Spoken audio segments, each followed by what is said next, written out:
நஹ்மதுல்லாஹ் அல்-அலீம் வ நுஸல்லி அலா ரசூலில் கரீம் அம்மா பஅத். அன்பான பெரியோர்களே, ஜமாத்தார்களே, அல்லாஹ்வின் அருளால் ஃபஜ்ருடைய தொழுகையை தொழுதுவிட்டு நாம் எல்லாம் அமர்ந்திருக்கிறோம். எல்லாம் வல்ல அல்லாஹ்வுடைய ரஹ்மத்தும் மக்ஃபிரத்தும் நம் அனைவர்களுக்கும் முழுமையாக அல்லாஹ் தஆலா தந்து அருள் புரிவானாக. ஆமீன். கைர் பரக்கத்துகள் நிறைந்த நாளாக, கெட்ட முடிவுகளை விட்டும் முசீபத்துகளை விட்டும் அல்லாஹ்வின் படைப்புகளின் தீங்குகளை விட்டும் பாதுகாப்பு பெற்ற நாளாக வல்ல ரஹ்மான் இந்த நாளை நமக்கு அமைத்து தருவானாக. ஆமீன். சங்கையான பெருமக்களை, ஒவ்வொரு மூமினும் அல்லாஹ்வையும் அல்லாஹ்வுடைய ரசூலையும் ஈமான் கொண்ட ஒவ்வொரு முஸ்லிமும் உலகத்தில் ஒரு வழிப்போக்கர்களை போன்று வாழ வேண்டும் என்கிறார்கள் நபிகள் நாயகம் ஸல்லல்லாஹு அலைஹி வஸல்லம். ஏதாவது ஒரு ஊருக்கு போகிறோம் என்றால் அந்த ஊரிலேயே நாம் நிரந்தரமாக தங்கிவிடுவதில்லை. நம்ம போகிற வேலையை முடிச்சுட்டு திரும்ப நம்ம இருக்கிற ஊருக்கு வரத்தான் போகிறோம். அதே போன்றுதான் இந்த உலக வாழ்க்கை என்பது. நாம் ரப்பிடத்தில் இருந்து வந்தோம் உலகத்திற்கு. எதற்காக? அல்லாஹ்வை வணங்குவதற்காக. ஷைத்தானுடைய பிடியில் அகப்படாமல் நேரான பாதையில் நம்மை நாம் செலுத்தி அல்லாஹ்வுக்கு உண்மையான விசுவாசியாக உலகத்தில் வாழ்ந்து ஒரு நாள் இந்த உலகத்தை விட்டு மறைந்து மறுபடியும் எந்த அல்லாஹ்விடத்திலிருந்து நாம் வந்தோமோ அதே ரப்பிடத்தில் நாம் போக வேண்டும். இந்த உலக வாழ்க்கை, உலகத்தில் ஒரு மூமினுடைய வாழ்க்கை என்பது வழிப்போக்கனுடைய வாழ்க்கை என்று நபி ஸல்லல்லாஹு அலைஹி வஸல்லம் அவர்கள் மறுமையை குறித்து உண்டான சிந்தனையை நமக்கு சொல்வார்கள். ஒவ்வொரு முஸ்லீமும் மறுமையை நினைக்கணும், மௌத்தை நினைக்கணும், மௌத்துக்கு பின்னால் நீண்ட வாழ்க்கை இருக்கிறது என்பதை நினைக்கணும். ஆனால் இன்னைக்கு நிகழ்காலத்தில் வாழக்கூடிய மூமின்களிடத்தில் மௌத்துடைய சிந்தனையே இல்லாமல் போச்சு, கியாமத்தின் சிந்தனை இல்லாமல் போச்சு, கபருடைய பயம் இல்லாமல் போய் இருக்கிறது. கியாமத்தில் அல்லாஹ் தஆலா அவனுக்கு முன்னால் இருக்கிற போது கொஞ்சம் கற்பனை பண்ணி பாருங்கள். எந்த நிழலும் இல்லாத நாள். அடிக்கடி கேள்விப்பட்ட விஷயந்தான். ஆனால் நம்முடைய கல்வியிலே தக்வா எந்த அளவு இருக்கிறது? ஸல்லல்லாஹு அலைஹி வஸல்லம் ஒவ்வொரு நாளும் நீங்கள் மௌத்தை நினைத்து பாருங்கள் சொல்கிறாங்க. ஒவ்வொரு நாளும் நீங்கள் மரணத்தை நினைவு கூறுங்கள். அதனால தான் ஜியாரத்தே ரசூலுல்லாஹ் அப்படின்னு சொன்னாங்க. ஜூரு, நீங்கள் ஜியாரத்து செய்யுங்க. ஏன்னா கபர்களுக்கு ஜியாரத்து செய்கிறதுனால நமக்கு என்ன கிடைக்கும்? மறுமையை அது நினைவூட்டும். கபருக்கு ஜியாரத்து போனால் மறுமையை நினைவூட்டும். அதனால் மறுமையை நினைவூட்டக்கூடிய காரியமான அந்த கபர் ஜியாரத்தை நீங்கள் ஒருபோதும் விட்டுவிடாதீர்கள். இப்போ இப்படி மறுமை நினைவூட்டக்கூடிய அந்த காரியத்தை நாம் செய்து கொண்டே இருக்க வேண்டும். உண்மையான பெருமக்கள், இன்றைக்கி உலகத்தின் மீது மோகம் கொண்டவர்களாக முஸ்லீம்கள். நாளைக்கு சிறந்த அறிவாளி யார்? சாதாரண இந்த உலகத்திலேயே நாளைக்கு வேணுமே, நாளைக்கு எனக்கு திடீர்னு ஏதாவது ஆச்சுன்னா என் மனைவி மக்கள் பொருளாதார விஷயத்தில் கவலைப்படக்கூடாது, கஷ்டப்படக்கூடாது, ஓடி ஓடி சம்பாதிக்கிறார். குடும்பத்தை விட்டு, பெற்றோர்களை விட்டு, பிள்ளைகளை விட்டு அயல் நாட்டுக்கு, வெளிநாட்டுக்கு சென்று தன்னுடைய வாலிபத்தை எல்லாம் தொலைத்து, இல்லையா, அவ்வளவு தியாகம் செய்து எதற்காக? நாளைக்கு என்னுடைய குடும்பம் சந்தோஷமாக இருக்கணும்.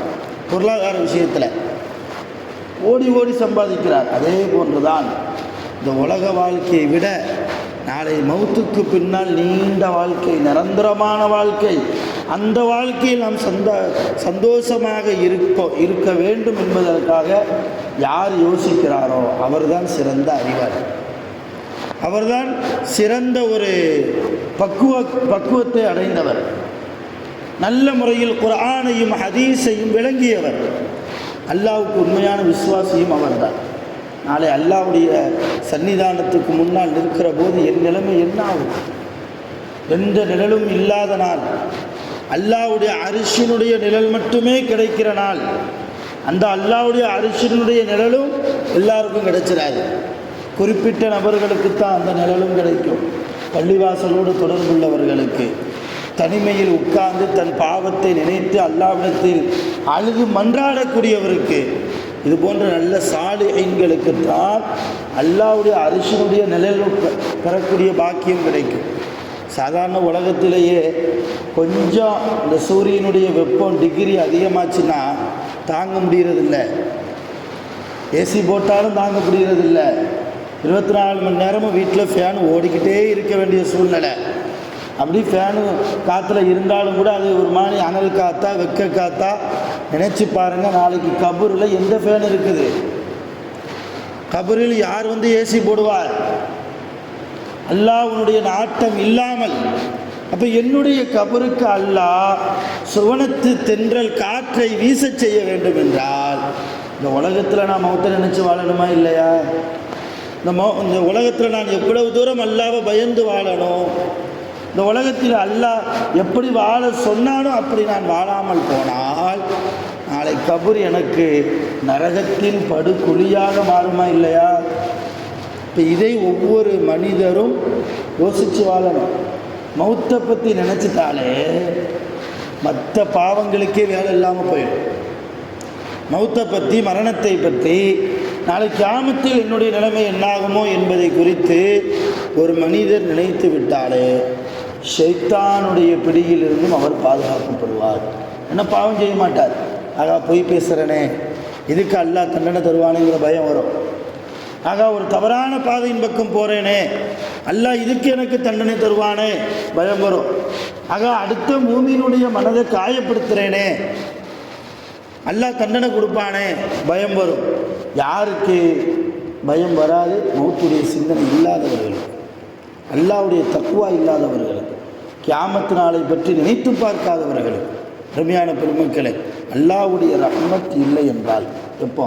கபரிலும் நாளை கியாமத்திலும். அல்லாஹ்வுடைய ரஹ்மத்தும் அல்லாஹ்வுடைய அருளும் நமக்கு கிடைக்க பெறவில்லை என்றால் நம்மை விட மிகப்பெரிய நஷ்டவாளி வேறு யாரும் கிடையாது.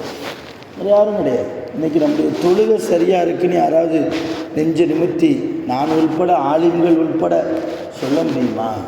சொல்ல முடியாது. மற்ற நேரத்தில் கூட சிந்தனை ஓர்மையாக இருக்கும். ஆனால் பள்ளிவாசலுக்கு வந்து 2 ரக்காத்து தொழுவமே, தக்பீர் கட்டினாதான் எல்லா சிந்தனையும் உள்ள வரும். 4 பக்கமும் ஷைத்தான் இருந்து கெடுத்துக்கிட்டே இருக்கிறான்.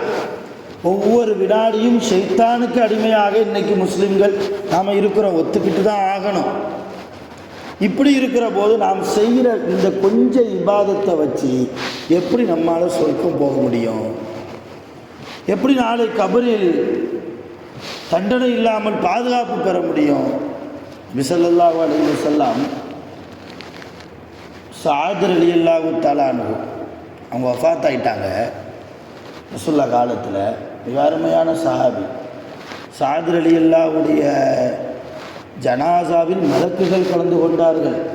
ஹதீஸில் வருது, சஅத் ரலியல்லாஹுடைய ஜனாசாவில் மலக்குகள் கலந்துக்கிட்டாங்க. சஅத் ரலியல்லாஹு குளிப்பாட்டும் போது மலக்குகள் இருந்தாங்க. சஅத் ரலியல்லாஹு அடக்கம் செய்யும் போது மலக்குகள் இருந்தாங்க. நீண்ட நேரம் மலக்குகள் சஅத் ரலியல்லாஹுடைய கபரில் நின்று துஆ செஞ்சாங்க. இன்னும் சொல்லப்போனால் சஅத் ரலியல்லாஹுடைய மரணத்தில் அல்லாஹ்வுடைய அரிசே நடுங்கியது. அல்லாஹ்வுடைய அரிசே நடுங்கியது. அவ்வளவு தூரம் அல்லாஹ்வுக்கு பிடித்தமான ஒரு வாழ்க்கை வாழ்ந்து மரணித்தவர்கள் சஅத் ரலியல்லாஹு. ஒரு மதீனாவாசி, மதீனத்து தோழர். அந்த சஅத் ரலியல்லாஹு நபி ஸல்லல்லாஹு அலைஹி வஸல்லம் அடக்க செஞ்சதுக்கு பின்னால் அழுதாங்க. யா ரசூலல்லாஹ், ஏன் அழுகிறீங்க? மௌத்து எல்லாருக்கும் வரும் தானே. குல்லு நஃப்ஸின் ஸாயிகத்துல் மௌத், ஒவ்வொரு ஆன்மாவும் மரணத்தின் சுவையை சுவைத்தே ஆக வேண்டும். அல்லாஹ் குர்ஆனில் சொல்கிறான். நீங்கள் தான் ஓதி காமிச்சிங்க, நீங்களே அழலாமா? ரசூலுல்லாஹ் சொன்னாங்க, இல்லை, இந்த சஅதை கபூரில் வைத்து மூடியதற்கு பின்னால் கபூர் அவரை நிறுத்துகிறது. கபர் அவரை நெருக்குகிறது. அவருடைய 2 விலா எலும்புகளும் ஒன்றோடு ஒன்று பின்னி பிணைகிற அளவுக்கு சஅத் ரலியல்லாஹுடைய கபர் அவரை நெருக்குகிறது. நான் அல்லாஹ்விடத்தில் பிரார்த்தனை செய்கிறேன். நான் செய்ததற்கு பின்னால், துவா செய்ததற்கு பின்னால் கபர் அவரை விட்டது. நல்லா யோசிங்க, சஅத் ரலியல்லாஹுடைய ஜனாசால மலக்குகளே கலந்துக்கிட்டாங்க. அவ்வளவு உயர்வு வாய்ந்த ஒரு சஹாபி, அவங்கள கபருக்குள்ளே வச்சோன்னா அவங்களுக்கு என்ன நிலைமை? கபர் நெருக்குது. நமக்கெல்லாம் சஅத் ரலியல்லாஹை விட நான் ரொம்ப தக்வாதாரின்னு சொல்ல முடியுமா? சஅத் ரலியல்லாஹை விட என்னுடைய தொழுகை ரொம்ப பெர்ஃபெக்டாக இருக்குது சொல்ல முடியுமா?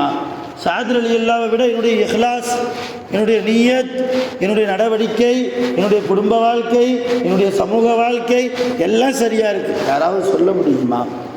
சஹாபாக்களையே விட்டு வைக்காத கபர். அப்போ அந்த கபரை நினச்சி எவ்வளவு தூரம் நம்ம பயப்படணும். அதனால தான் உஸ்மான் ரலியல்லாஹு அன்ஹு மையவாடிக்கு போகும்போதெல்லாம் அழுவாங்களாம், கபர்ஸ்தானுக்கு போனாலே அழுவாங்களாம். கூட இருந்த சஹாபாக்கள் கேட்பாங்களே, ஏன் அழுகிறீங்க? நீங்கள் சொர்க்கத்தை பற்றி சொல்கிறீங்க, அப்போமெல்லாம் அழுகிறது இல்லை. சில நேரம் நரகத்தை பற்றி சொல்கிறீங்க, அப்போ கூட அழுகிறது இல்லை பெரும்பாலும். ஆனால் கபிரிஸ்தானுக்கு வரும்போதெல்லாம், கபர்களை பார்க்கும்போதெல்லாம் அழுகிறீங்களே, என்ன காரணம்? அப்போ உஸ்மான் ரலியல்லாஹு சொன்னாங்க, இல்லை, ரசூலுல்லாஹ்வுடைய ஒரு ஹதீஸை நான் கேட்டிருக்கிறேன். என்ன ஹதீஸு? மறுமையினுடைய வீடுகளில் முதலாவது வீடு ஒரு அடியானுக்கு இந்த கபர் தான். மறுமையினுடைய வீடுகளில் முதல் வீடு இந்த கபர். இந்த கபரிலே ஒரு மனிதர் ஜெயித்து விட்டால் நாளை மறுமையில் அவர் ஜெயிப்பார், அவர் வெற்றியாளர். ஒருவேளை இந்த கபரிலே அவர் தோற்று போய்விட்டால் நாளை கியாமத்திலும் அவர் தோற்று போவார், நரகத்துக்கு போவார். அதனால் நானும் இந்த கபருக்கு ஒரு நாள் வரது வேண்டும். இப்போ என்னுடைய இந்த முதல் வீடு எனக்கு வெற்றியான வீடாக ஆக வேண்டுமே. அங்கே கேட்கப்படக்கூடிய கேள்விகளுக்கு நான் முறையாக பதில் சொல்ல வேண்டுமே. உலகத்திலேயே ஒரு எக்ஸாம் இருக்குன்னா முதல்லையே கொஸ்டின் பேப்பர் அவுட்டான எக்ஸாம்னா அது கபூரில் கேட்கக்கூடிய அந்த எக்ஸாம் தான். எல்லா கேள்வியும் தெரியும். முன்கீர் நக்கீர் மலக்குகள் என்ன கேள்வி கேட்பாங்க? உன் ரப்பு யார், உன் மார்க்க என்ன, உன் நபி யார், உன்னுடைய கிபிலா எது, உன் வேதம் எது, எல்லாம் இதுதான் கேட்பாங்க. இந்த கொஸ்டின் எல்லாம் தெரியும். இப்போ பதில் கேட்டால் எல்லாம் சொல்லுவோம். ரப்பு யார், அல்லாம்போம். நபி யார், முகமது நபி ஸல்லல்லாஹு அலைஹி வஸல்லம், எல்லாம் சொல்லுவோம். ஆனால் அந்த கபரில் மௌத்தா போனதற்கு பின்னால் அல்லாஹ் யாருக்கு நசீபை நாடுகிறானோ, யாரை சுவனவாசி என்று எழுதி வைத்திருக்கிறானோ அவர்களுடைய நாவில் மட்டும்தான் வரும் பதில். எல்லாருடைய நாவிலையும் வராது. அருமையான பெருமக்களே, அதனால் அதிகமாக பிரார்த்தனை செய்யணும், துவா செய்யணும். எல்லாம் கபரில் கேட்கப்படக்கூடிய கேள்விகளுக்கு பதிலை தருவாயாக கேட்கணும். என்னுடைய மௌத்தை எனக்கு லேசாக்கி கொடு கேட்கணும். என் மௌத்தை எனக்கு சந்தோஷமாக்கி கொடு கேட்கணும்.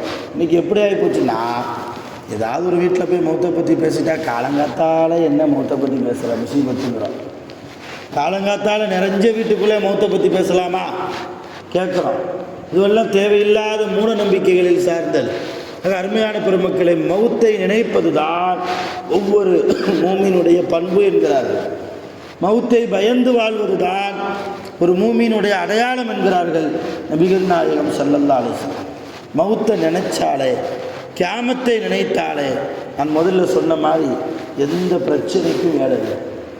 அடுத்தவருடைய குறையை ஆராய மாட்டோம். ஏன் குறை எப்படி இருக்குது, அல்லாஹ்வுக்கு முன்னால் நான் தூய்மையான அடியானாக இருக்கிறேனா, நல்ல அடியானாக நான் இருக்கிறேனா? அல்லாஹ் ஹதீஸில் வருது, நம்முடைய உயிர் உடம்பை விட்டு பிரிந்ததற்கு பின்னால் அந்த உயிர் அல்லாஹ்ட்ட போகும், மலக்குகள் கொண்டு போவாங்க. அப்போ அல்லாஹ் சொல்லுவான் நம்ம உயிரை பார்த்து, என்ன சொல்லுவான்?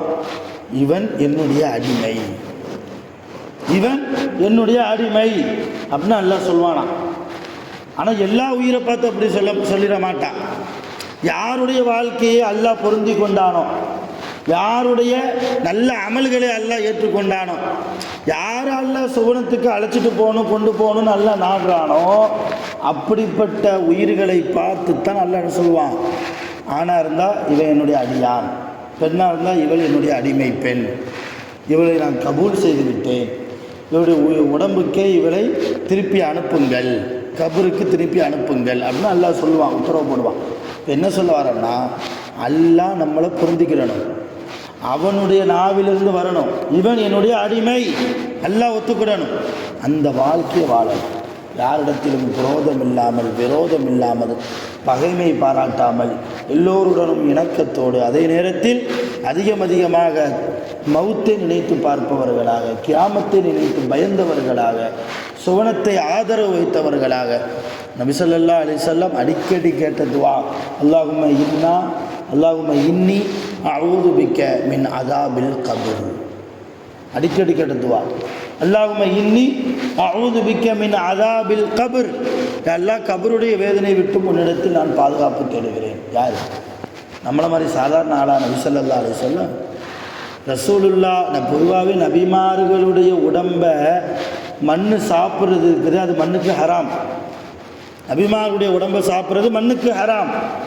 நபிமாருடைய உடம்பை மண் தீன்றதில்லை. இப்போ நம்ம கபரை எடுத்து பார்த்தாலும் நபிமாருடைய கபர், அந்த நபியினுடைய உடல் அப்படியே இருக்கும். ஏன்னா மண் சாப்பிடாது, அது ஹராமாச்சு அதுக்கு. இப்போ அப்படிப்பட்ட நபி ஸல்லல்லாஹு அலைஹி வஸல்லம் எல்லா நபிமார்களுக்குமான தலைவர். அவங்களுக்கு கபர் வேதனை இருக்குன்னா அப்படின்னு சொன்னால் அவன் மூமினாக இருக்க முடியுமா? ரசூலுல்லாஹ்வுக்கும் கபர் வேதனை உண்டுன்னு சொன்னால் மூமினாக இருக்க முடியாது. அல்லாஹ் தன் நபியை கபரில் தண்டிப்பானா? ஒருபோதும் முடியாது, தண்டிக்க மாட்டான். அப்படி உயர்ந்த அந்தஸ்தில் இருக்கிற நபி ஸல்லல்லாஹு அலைஹி வஸல்லம் கேட்ட துஆ என்ன? அல்லாஹும்ம இன்னி அஊது பிக்க மின் அஸாபில் கபர். யா அல்லாஹ், கபர் வேதனையை விட்டு முன்னிடத்தில் நான் பாதுகாப்பு தேடுகிறேன். ஒரு தடவையாவது நம்ம கேட்டிருப்போமா ஒரு நாளைக்கு? கவலையோடு மௌத்தை நினைத்தவர்களாக போகிறோம், சாப்பிட்றோம், வேலையை பார்க்குறோம், தூங்குகிறோம், அடுத்தவங்களை பற்றி பேசுகிறோம், புறம் பேசுகிறோம், பொய் பேசுகிறோம், எல்லாம் ஆட்டோமேட்டிக்காக நடக்குது. மௌத்தை நினைத்து பார்க்காத மூமின்களாக. அருமையானவர்களே, இப்படியே நம்முடைய வாழ்க்கை கழிந்தால் நம் வாழ்க்கை நஷ்டத்தில் போய் சேரும். நாளை முடியை விட, தலைமுடியை விட மிக மெல்லிசாக இருக்கக்கூடிய பாலம் சிராத்துல் முஸ்தகீம் பாலம். அந்த பாலத்தை நாம் கடந்து போனால்தான் சுவனம். அந்த பாலத்தை கடந்து போனால்தான் சுவனம். நிறைய பேர்களுக்கு அந்த பாலத்தை கடக்கிற பாக்கியத்தை எல்லாம் கொடுக்கறதில்லை. போகிற போதே கால் தடுக்கி கீழே விழுவார். கீழே என்னது? நரகம். நரகத்திற்கு மேலே அந்த பாலம் போடப்பட்டிருக்கும். சிராத்துல் முஸ்தகீம் என்கிற பாலம். கேட்டுக்கிறோமா? அல்லாஹ் மின்னல் வேகத்தில் கடக்கிற பாக்கியத்தை, அந்த பாலத்தை கடக்கிற பாக்கியத்தை என் காலை அந்த நேரத்தில் எனக்கு உறுதிப்படுத்தி கொடு, சுவனத்தின் பக்கம் என்னை அழைத்து செல்வாயாக. கேட்டிருக்கிறோமா அருமையான பெருமக்களே? அதனால் ஒவ்வொரு வினாடியும் அல்லாஹ்வை தக்வா செய்தவர்களாக, நல்ல நிய்யத்தை உடையவர்களாக, கியாமத்தை நினைத்து பயந்தவர்களாக, கபரை நினைத்து பயந்தவர்களாக. இன்றைக்கு உலகத்தில் ஒரு வீட்டை கட்டுறோம்னா எவ்வளவு பார்த்து கட்டுறோம். இந்த ஜன்னல் அங்கே இருக்கணும், இந்த வாசப்படி இங்கே இருக்கணும், இந்த ரூம் இங்கே இருந்தால் நல்லா இருக்கும், இந்த ரூமுக்கு ஏசி போடலாம், இந்த ரூமுக்கு ஏசி தேவையில்லை, இந்த கிச்சன் இந்த அமைப்பில் இருக்கணும், கீழே போடுற டைல்ஸு முதற்கொண்டு, பாத்ரூமில் போடுற டேப்பு முதற்கொண்டு, இல்லையா, பைப்பு முதற்கொண்டு பார்த்து வாங்கி போடுறோம். எதுக்கு? அந்த வீட்டை நம்ம வசிக்கிறோம் என்பதற்காக. அந்த வீட்டை விட, உலகத்தில் நாம் வாழுகிற இந்த வீட்டை விட நாளை நிரந்தரமான வீடு நமக்கு கபர் தான். அந்த வீட்டை நம்ம அலங்கரிக்கணுமா இல்லையா? அந்த கபரை, நம்முடைய கபரை நாம் அலங்கரிக்கணுமா இல்லையா? நமக்கு எந்த இடம் இந்த மையவாடியில் தெரியாது, எவ்வளவு தூரம் குழி இருக்கும் கபரு தெரியாது. அலங்கரிக்க சொல்வது இபாதத்துகளை கொண்டு அலங்கரிக்கணும், தக்வாவை கொண்டு அலங்கரிக்கணும், அதிகமாக குர்ஆனை ஓதி அலங்கரிக்கணும், அதிகமாக ஸலவாத்துகளை ஓதி அலங்கரிக்கணும், அதிகமாக தௌபா கேட்டு அலங்கரிக்கணும், அதிகமாக அல்லாஹ்விடத்தில் கண்ணீர் வடித்து மன்றாடி அழுது, அல்லாஹ் என் கபரை எனக்கு சுவனத்து வீடாக ஆக்கித்தா என்று துஆ கேட்டு அலங்கரிக்கணும். அப்படிப்பட்ட நிறைய சாலியான மனிதருடைய வாழ்க்கையை முன்னோடியாக, முன் உதாரணமாக நாம் எடுத்துக்கொண்டு தக்வாவோடு வாழ்வோம், மரணத்தை நினைத்து வாழ்வோம், கியாமத்தை பயந்து வாழ்வோம். வல்ல ரஹ்மான் நம் அனைவர்களுடைய மௌத்தையும் லேசாக்கி தருவானாக. நம் அனைவர்களுக்கும் வல்ல ரஹ்மான் நிரந்தரமான சுவனத்தை கேள்வி கணக்கு இல்லாமல் நமக்கு நசீபாக்கி தந்தருள்வானாக. கபருடைய வேதனை விட்டும் நம்மையும் நம்முடைய முன்னோர்களையும் நம்மை பெற்றெடுத்த பெற்றோர்கள் மனைவிமார்கள் நம்முடைய பிள்ளைகள் அனைவர்களையும் வல்ல ரஹ்மான் காப்பாற்றி அருள் புரிவானாக. ஆஹிர் தஅவானா அல்ஹம்துலில்லாஹ்.